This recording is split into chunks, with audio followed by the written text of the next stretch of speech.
Namaku Gema, pelajar SMA. Hobiku fotografi dan menggambar. Aku ingin mewujudkan cita-cita serta membanggakan orang tua.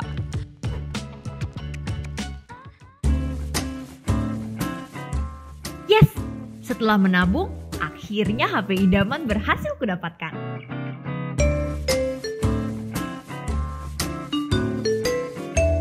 Tapi tiba-tiba...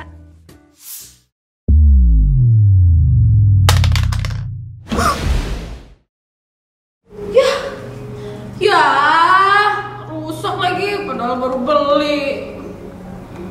Duh, gimana nih?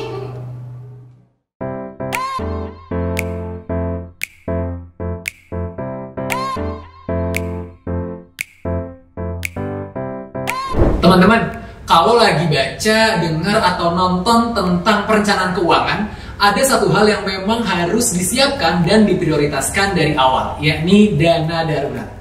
Apa sih dana darurat itu? Dana darurat adalah sejumlah uang yang disiapkan untuk dapat digunakan sewaktu-waktu jika kita dihadapkan dengan keadaan darurat yang membutuhkan uang yang cukup besar. Di era pandemi ini, kayaknya sih kita jadi lebih tahu ya betapa pentingnya dana darurat ini. Di antaranya, kalau tiba-tiba kena PHK, kena pemotongan gaji, nggak ada proyek atau orderan, atau omset usaha yang menurun karena keadaan yang benar-benar nggak bisa diekspektasi. Padahal pengeluaran kita tetap. Nah, disinilah pentingnya punya dana darurat. Dana darurat ini juga akan berperan penting untuk keadaan darurat lain seperti misalnya keluarga sakit berat atau kejadian tidak terduga lainnya. Nah, pertanyaan berikutnya, seberapa besar sih dana darurat yang harus kita miliki atau kita siapkan?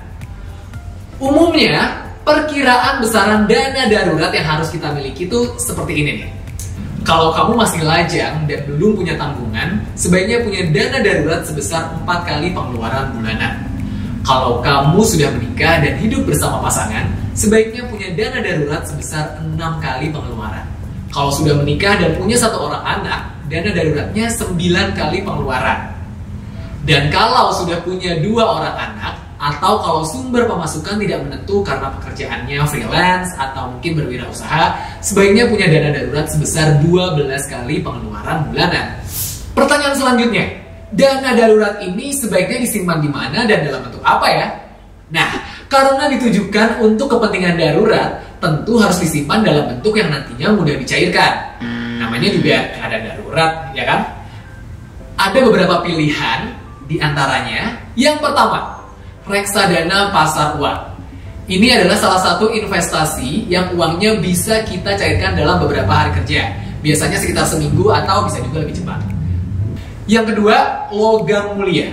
Kalau dalam bentuk logam mulia, artinya bisa langsung kita jual.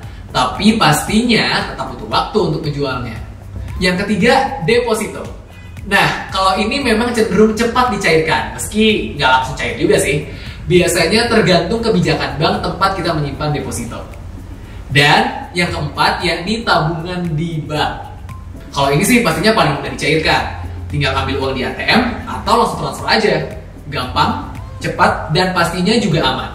Sebab uang tabungan kita di bank dijamin oleh Lembaga Penjamin Simpanan atau LPS yang diamanahkan oleh Undang-Undang Nomor 24 Tahun 2004 untuk menjaga dan menjamin uang nasabah di bank. Sehingga kalaupun nanti pahit-pahitnya bank tempat kita menabung dicabut izin usahanya atau bangkrut, uang kita dijamin oleh LPS. LPS menjamin simpanan nasabah pada seluruh bank yang beroperasi di wilayah Republik Indonesia, baik bank konvensional maupun bank syariah. Yang pasti, dana darurat ini nggak harus langsung kita punya sekarang banget kok. Kita bisa kumpulkan uang tabungan kita perlahan-lahan, ditabung berangsur-angsur. Jangan khawatir kalau sekarang belum mencapai angka tersebut. Tapi yang pasti harus udah dianggarkan dan ditargetkan ya kapan kita mau mencapai kepemilikan dana darurat sejumlah yang udah kita hitung. Semoga sih dalam perjalanannya kita nggak menemui keadaan darurat ya. Kalau dana darurat kita sudah terkumpul, ingat ya, gunakannya hanya untuk keadaan darurat aja. Sesuai dengan kebutuhan, jangan dihambur-hamburkan atau digunakan untuk sesuatu yang kurang perlu dan bisa ditunda. Sebenarnya keadaan darurat ini juga mungkin relatif ya. nggak sama buat semua orang. Misalnya ada penawaran kepemilikan rumah atau properti yang ideal banget, tapi penawarannya ada batas waktunya.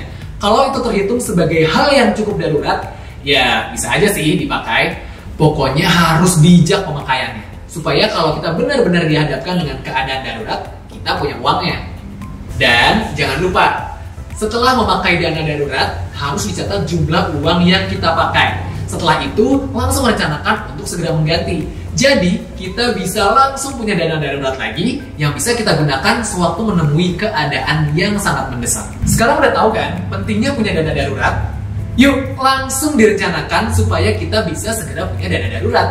Pastinya sih, kita juga berdoa semoga gak ketemu sama keadaan yang mendesak ya. Selamat menabung dan merencanakan keuangan. Sampai jumpa di episode Generasi Menabung selanjutnya.